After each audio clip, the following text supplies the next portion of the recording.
Hey what's up legend. तो आज के इस वीडियो में मैं तुम्हारे सामने लाया हूं 10 जीके के ऐसे इंपॉर्टेंट क्वेश्चन जिसको तुम पढ़ो और उसके कॉन्सेप्ट को समझ लो तो तुम्हें बहुत ज्यादा बेनिफिट होने वाला है। और सिर्फ इनको 10 क्वेश्चन मत समझना, 10 क्वेश्चन में तुम्हें 4 ऑप्शन मिलेंगे, तो 4 अलग तरीके से उसी क्वेश्चन को तुम देख सकते हो। ये बात समझते हैं? तो कभी भी एमसीक्यू को सोलली नहीं लिया जाता कि एक एमसीक्यू है उसमें क्या ही मिलेगा। एक एमसीक्यू होता है लेकिन उसमें 4 ऑप्शन होते हैं। ठीक, एक एक करके मैं तुम्हें ऑप्शन बताऊंगा, तुम देखते जाना और आंसर देना। बाद में तो मैं आंसर दूंगा ही और उसको एक्सप्लेन भी करूंगा। क्वेश्चन डायरेक्टली स्टार्ट करते विदाउट एनी डिले। तो क्वेश्चन नंबर फर्स्ट, चलो इसका आंसर दो, जल्दी से इसका आंसर दो। Who is the current president of India? इस समय भारत का प्रेसिडेंट कौन है? द्रौपदी मुर्मू, राइट? इस समय द्रौपदी मुर्मू है। रामनाथ कोविंद साहब इनसे पहले थे, उनसे पहले प्रतिभा पाटिल, उनसे पहले एपीजे अब्दुल कलाम थे।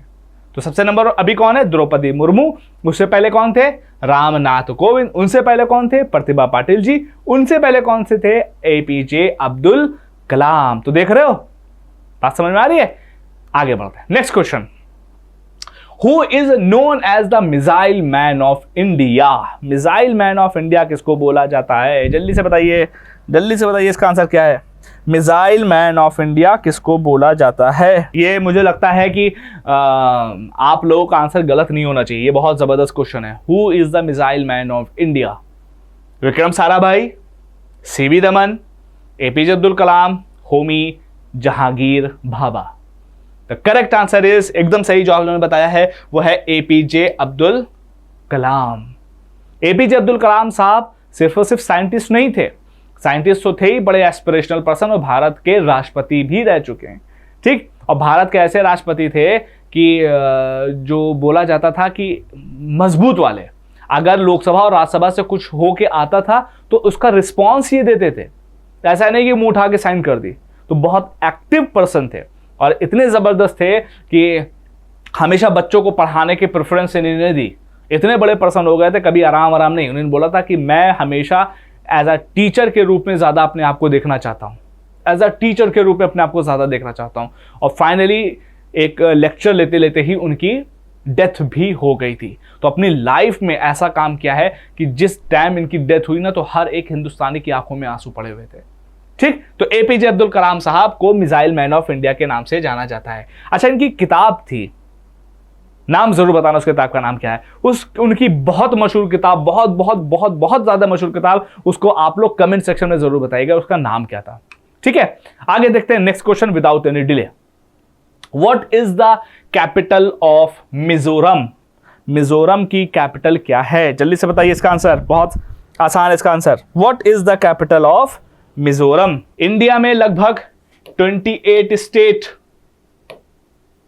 ठीक, और 8 यूनियन टेरिटरी हैं। आपको 2800 स्टेट के नाम और उनकी कैपिटल पता होनी चाहिए, क्योंकि अभी मैंने तुमसे मिजोरम के बारे में पूछा है, वो किसी भी स्टेट और किसी भी यूटी के बारे में तुमसे पूछ सकते हैं। तो इसका आंसर क्या हो जाएगा? इसका आंसर हो जाएगा Aizawl. Aizawl is the correct answer. Aizawl is the capital city of Mizoram. ये बात समझ में आ रही है? उसके बाद, who wrote the national anthem of India? किसने नेशनल एंथम ऑफ इंडिया को लिखा था? मैं इसके ऊपर पूरा 1 मिनट तुम लोग को दे रहा हूं, आराम से सोच के बताओ इसका आंसर क्या होगा। पूरा 1 मिनट दे रहा हूं, पूरा 1 मिनट दे रहा हूं। Who wrote the national anthem of India? किसने नेशनल एंथम को लिखा था? जल्दी से बताओ, ये तो आसान होना चाहिए। रविंद्रनाथ टैगोर। रविंद्रनाथ टैगोर साहब ने आपके नेशनल एंथम को लिखा था। ये बेसिक सा क्वेश्चन आप लोगों को पता होना चाहिए। नेक्स्ट क्वेश्चन देखते हैं। Which planet is known as a red planet? Red planet किसको बोला जाता है? Which planet is known as the red planet?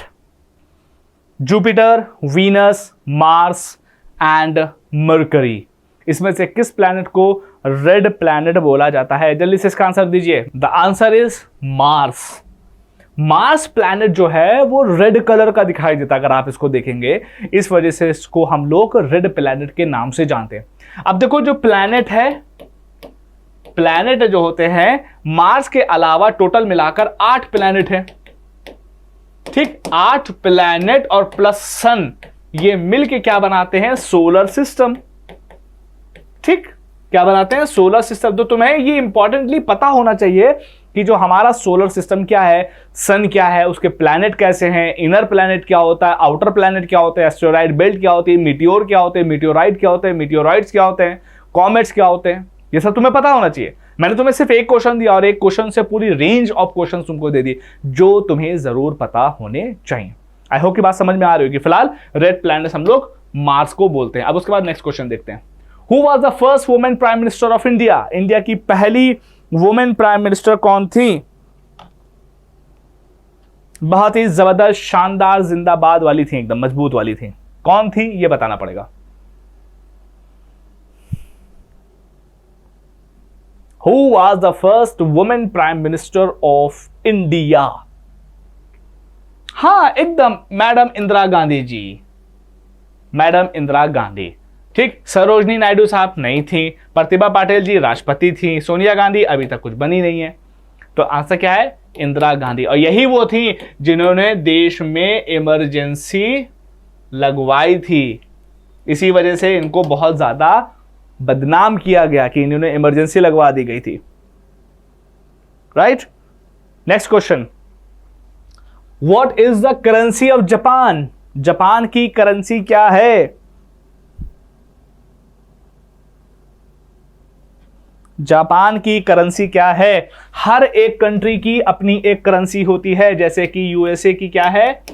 Dollar. ठीक है, यूके की क्या है? Pound sterling, Stirling. इंडिया की क्या है? रुपया। हाँ, उसी तरीके जापान की क्या है? जापान की है येन।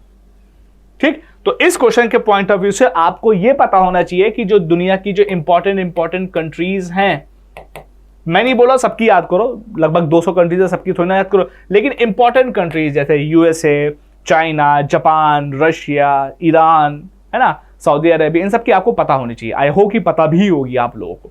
फिलहाल what is the currency of Japan? Answer is yen. Next question. When was the Indian constitution adopted? कब इंडिया का कॉन्स्टिट्यूशन अडॉप्ट किया गया था? इंडिया के कॉन्स्टिट्यूशन को कब अडॉप्ट किया गया है? When the constitution of India get adopted? जल्दी से आंसर बताओ इसका। 15 अगस्त 1947, 26 जनवरी 1950, 26 नवंबर 1949, 2 अक्टूबर 1950। बताओ। देखो, दो चीज हैं, एक हुआ था अडॉप्ट और दूसरा हुआ था लागू करना, एग्जीक्यूट।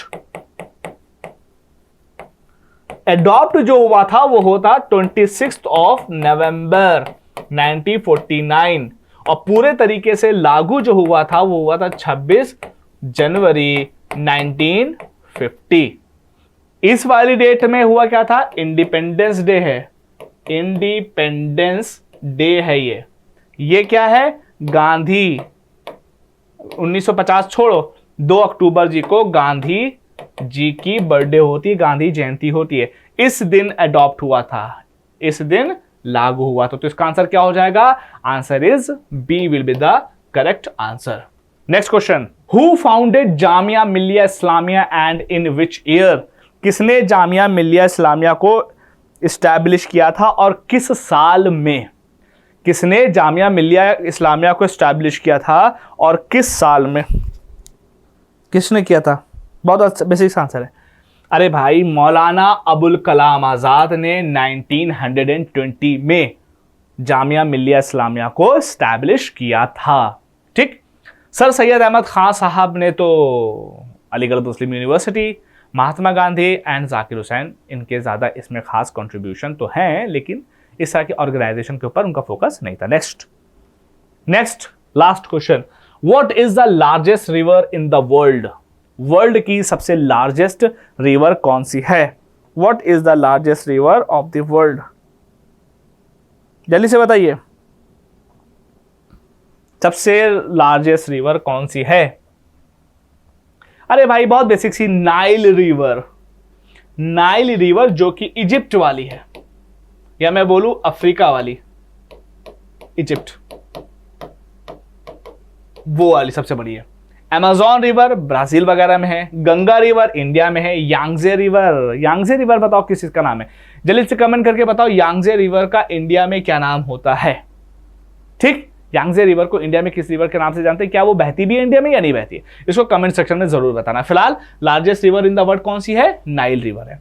आई होप कि ये क्वेश्चन तुम्हें समझ में आए होंगे और मुझे पूरा यकीन है कि जरूर समझ में आएंगे। तुम्हें एक टेक्निक भी पता चली होगी कि एक क्वेश्चन से 4 क्वेश्चन और उससे ज्यादा क्वेश्चन कैसे बनाए जाते हैं, कैसे उससे, इसको हम लोग बोलते हैं डिकोडिंग ऑफ एमसीक्यूज। ठीक है, तो इसको देखिए, इसको करिए और अच्छे तरीके से इसको इंप्लीमेंट करिए। और इसी तरह की मोर इंफॉर्मेटिव वीडियोस के लिए चैनल को सब्सक्राइब जरूर कर लीजिएगा। बाकी आप लोगों से कल मुलाकात होती है नेक्स्ट वीडियो के साथ। Thank you so much for watching, till then stay obsessed and खोखली बातें नहीं।